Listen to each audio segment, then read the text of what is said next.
All right, what's going on, guys? It's Cyrus here.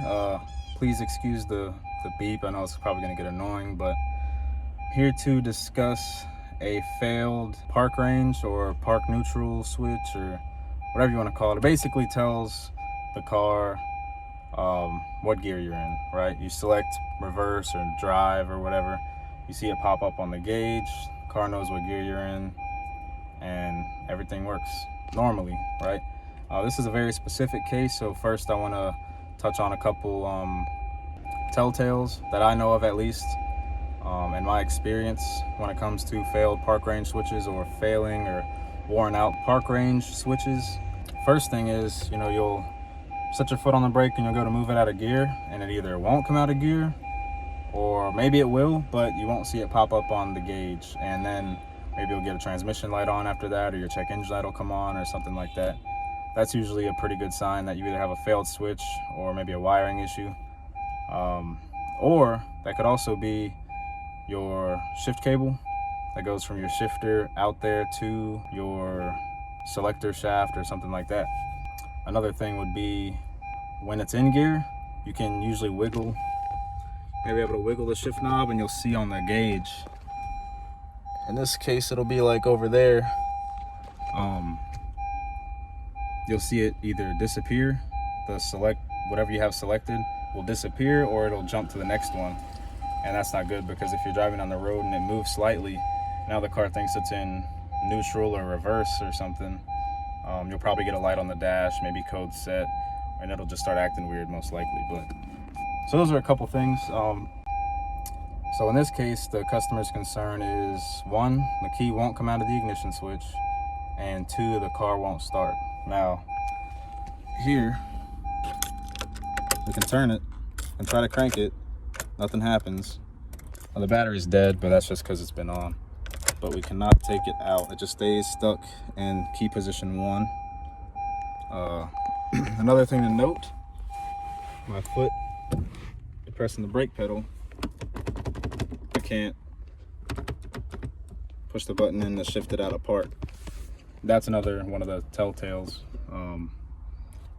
Initially, if that's the only concern, you may hop in the car, hit the brake, try to pull it out, and realize it's not working and think it's a brake switch. But then, you'll check and see if your brake lights are working, and they are working, and then you're like, well, what's going on, But we got all these little issues. Another thing that I can't really show you right now, if I manually like pop this cover off, depress the release and shift this out of park with the key on, it still won't display park, reverse, neutral, drive, any of that stuff. None of those lights will come on. When I key on, it'll pop up the D light for a couple seconds, and it goes out, and then all the lights for the selection is black. None of them lit up. So that was kind of a sign that pointed me towards the park range switch. Now, yesterday, it started pouring. I ran out here. I unplugged it. I didn't really see anything wrong with it initially, so I unbolted it, took it inside, and did a couple continuity tests between pins in each selection. Following the diagram and the readings I was getting, they weren't the same, but I was getting readings, so it kind of had me a little iffy on replacing the park range switch. So I was like, all right, before I recommend replacing that, let me come back out here and just inspect, maybe hook it back up and back probe some wires and see if I'm getting any voltage readings, and I'll show you what I found. So actually, I just came out here.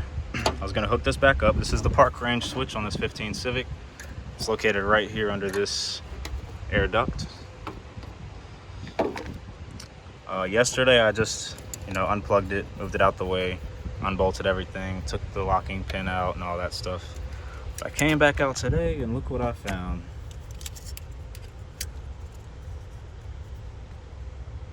Two broken wires. They're tucked down in the loom here with a wire shield protector, whatever you want to call it. You can actually see them. Yeah, two broken wires. So you may think that your first assumption is, oh, just replace this, pull the car outside, wait on customer approval, and then you put it on there and it's still not working. Or you find that these wires are broken after the fact and you're like, dang, now I gotta fix those wires too for free and not tell the customer, right? But we're not trying to do that. I really want to be sure about the things I sell. So that's what I found. I'm gonna go ahead and get those pins popped out. I'm going to depin this off of some spare pigtails we cut off of old harnesses. Make sure I match up the colors right, just to make it easier in the future.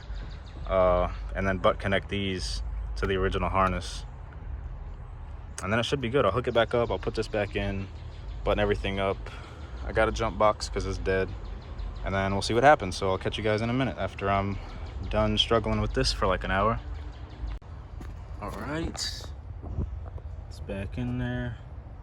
That's kind of the best I can do for that right now, but it is wrapped up, heat shrink, butt connectors.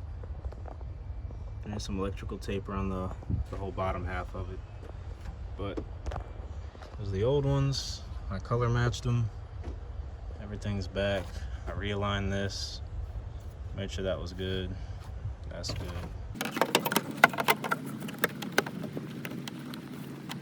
All right, let's see if it works. All right, so everything's park, reverse, neutral, drive, sport, low.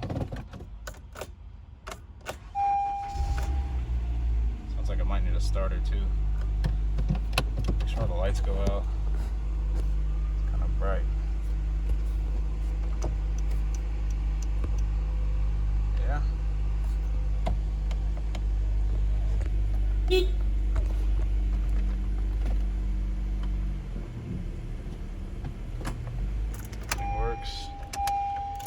Key comes out of the ignition. The key comes out of the ignition switch. Well, there you go. All right, I'm trying to keep this video short, so that's it. I'm glad this was a success. Hopefully this helps somebody out. I appreciate you guys watching. If you're interested in my E46 drift build, you can check out those videos. I also have other tutorial videos. But yeah, I appreciate y'all. Y'all take it easy.